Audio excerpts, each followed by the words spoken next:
Hello and welcome to my one and only Book Unhaul.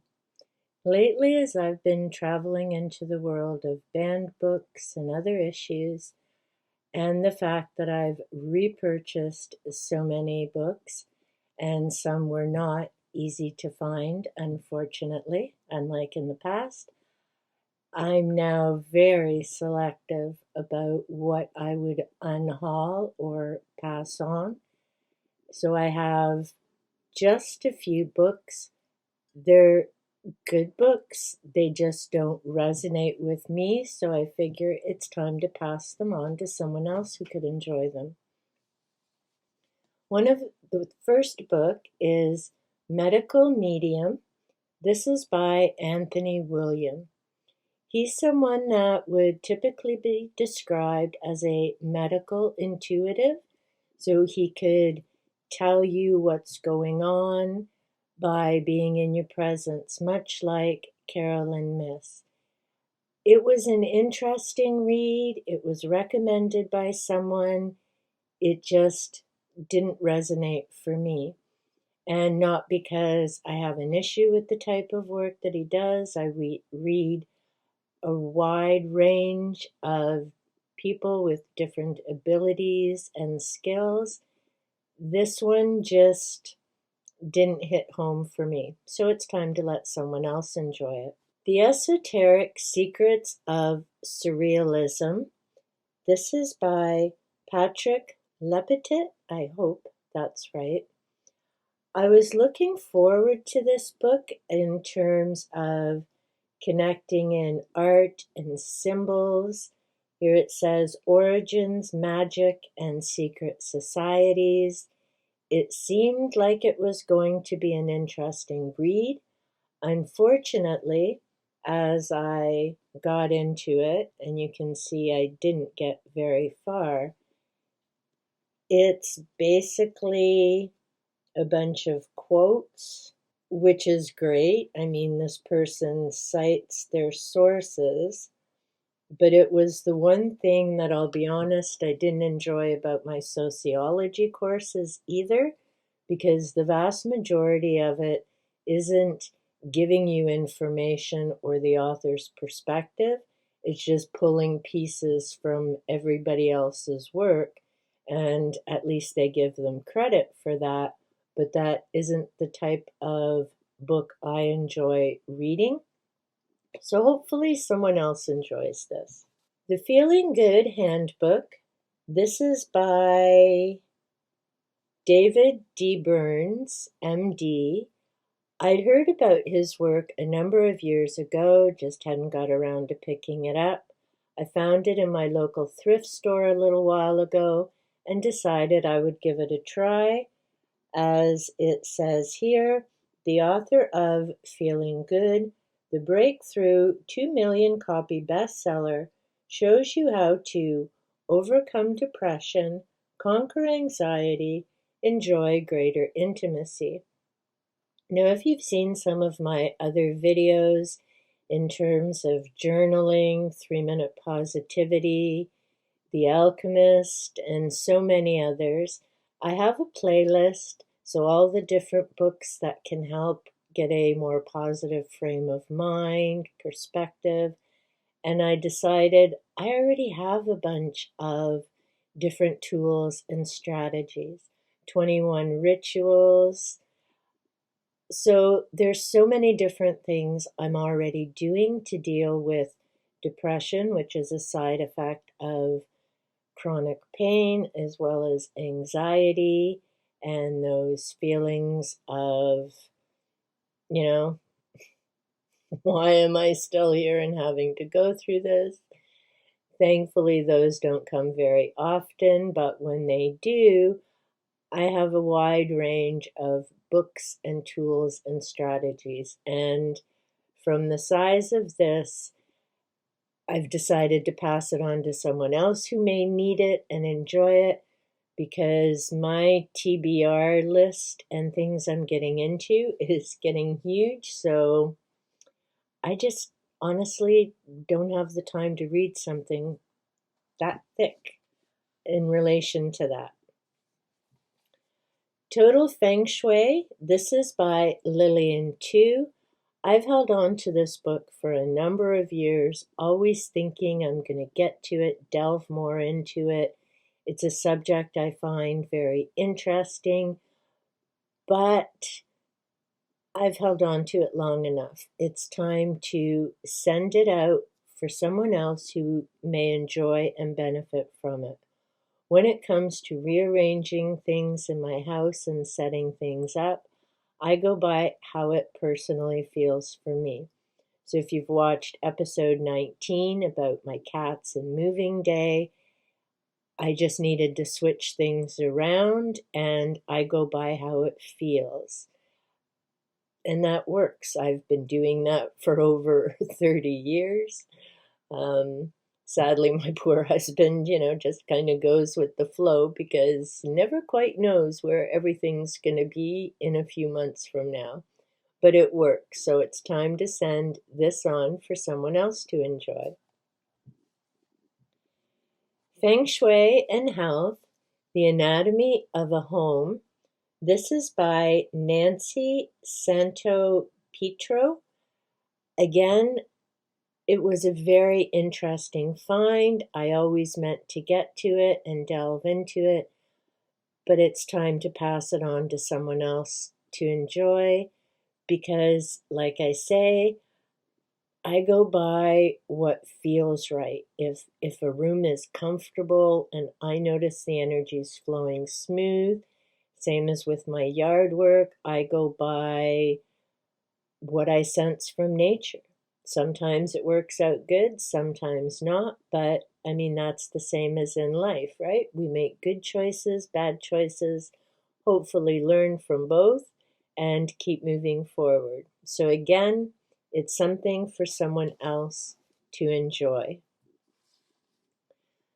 John Saul, Shadows, my re-entry back into the horror genre and novels that I used to read quite a bit as a teenager. I enjoyed John Saul's writing. I hadn't read many of his books. I was a big Stephen King, Dean Koontz fan back in the day. But I decided to pick this up at my local thrift store.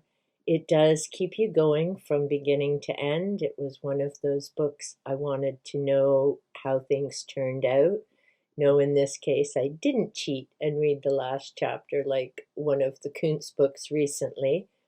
But this book did remind me why I tend to be very selective about the fiction books that I read because, again, in this case, there's an animal, and that just does me in. If you're leery of technology, this book will definitely freak you out.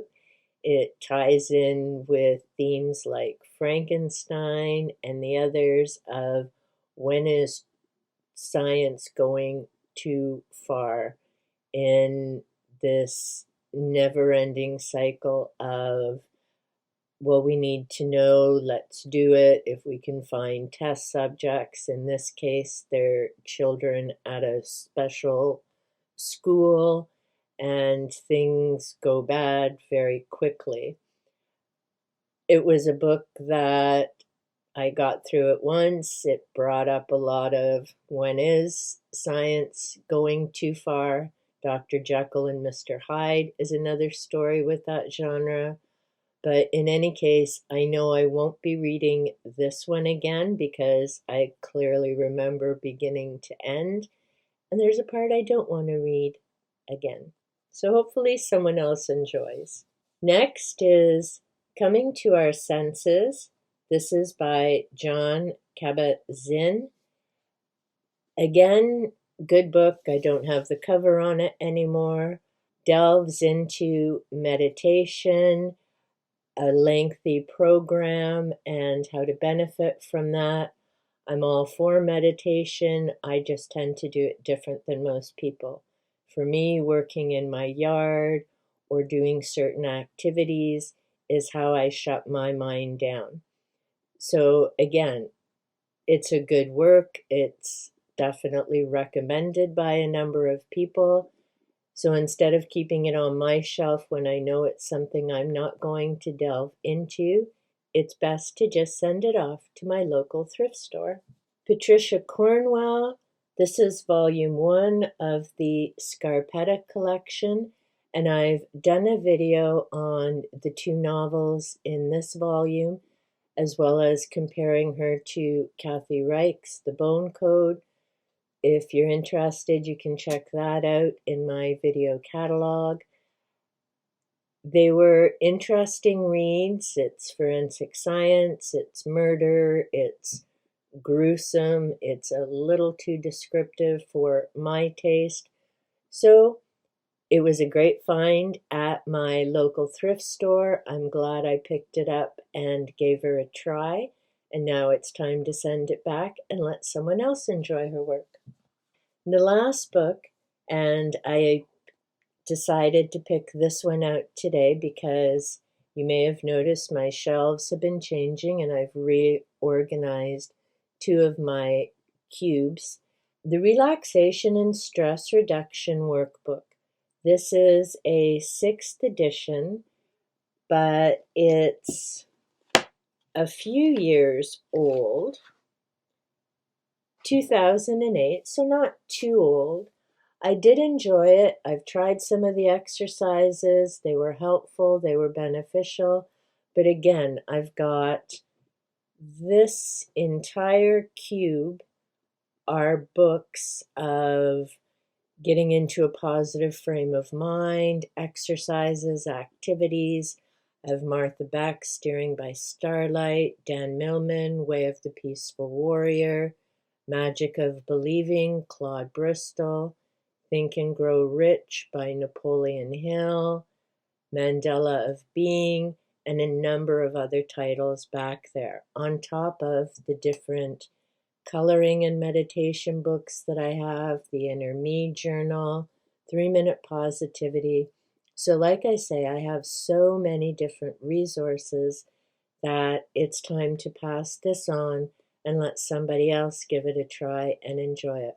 That is most likely the one and only Unhaul book video that I will be putting up on this channel. I may potentially come across others, but I've been through my books several times over the last few months as I've been putting together my master list to get organized, as I've been connecting and coordinating books together. I still have to add the list from my latest book haul onto my master list, so that's why they're still sitting there, because I don't want to put them onto the shelves until I have them accounted for. Yes, I am that nerdy girl, and complete with the glasses that I've been wearing since the age of 5, so I've looked nerdy all my life. Figure I may as well go with it. In any case, let me know, do you go through your books on a regular basis or sporadic basis, spring cleaning like I do, and then pick and choose? Have you found that there are books that you've donated only to find a few years later that you're looking for a copy of them again? And I'll, in the near future, have a video of the books that I thought I was done with and then found myself repurchasing. If you've enjoyed this video, if you know some of the titles I mentioned, be sure to give that like button a little tickle. If you're still here, give me a thumbs up or a little smiley face. Leave me a comment, as all of that helps to get my channel out to more people and find more like-minded souls to share book comments with, my nature videos, as well as my silly cats, who I usually feature on Fridays. If you haven't already subscribed and any of what I've said sounds of interest to you, be sure to hit the subscribe button and turn on the notification bell so you know when I upload content that may be of interest to you. Until next time, take good care.